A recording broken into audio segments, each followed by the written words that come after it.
Good morning, class 8th, History Chapter 2, British Rule in India, Part 2. Further expansion of British Empire. After establishing a strong foothold in Bengal, the East India Company now looked for further expansions in India. Mysore War. Mysore was an important state under the leadership of Hyder Ali. The first Anglo-Mysore War was for war against Hyder Ali in 1767.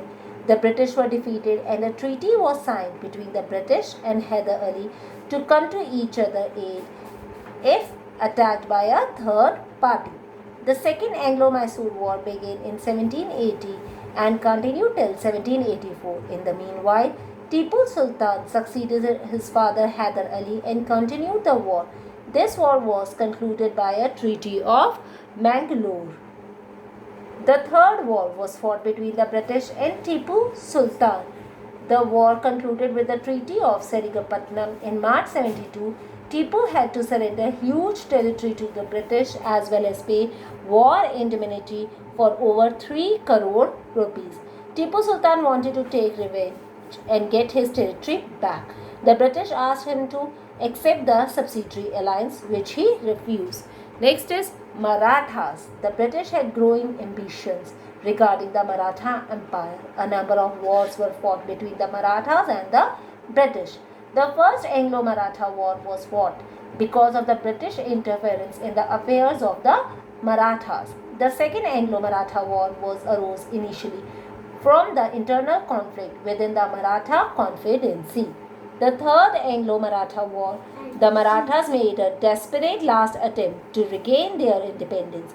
They were again defeated and their territories were taken by the British. Who became the supreme authority in India. Next is subsidiary alliances.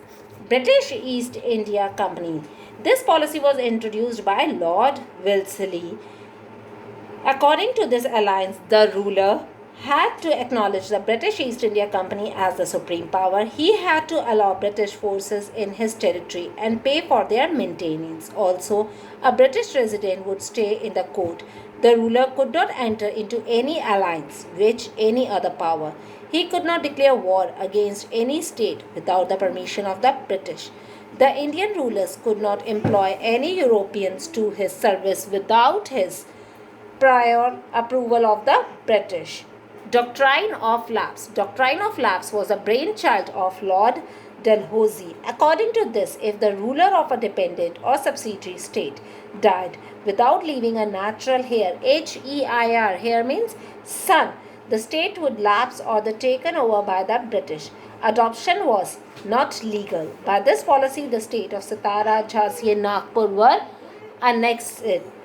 Annexation of Awadh. The British wanted to annex Awadh. It would had a number of heirs, so the doctrine of lapse could not be applied there. Awadh had already accepted the subsidiary alliances, so the British thought of another strategy and accused Nawab Wajid Ali Shah of having misgoverned his state and of refusing to introduce reform. His state was thus annexed in 1856 by Lord Dalhousie. The Nawab was pensioned off to Murshidabad. Annexation of Awadh. The British wanted to annex Sindh into the Bombay Presidency. Also, there was some unrest in Sindh. Another reason why they wanted Sindh was that they wanted to get more control over Afghanistan. Thank you, class 8.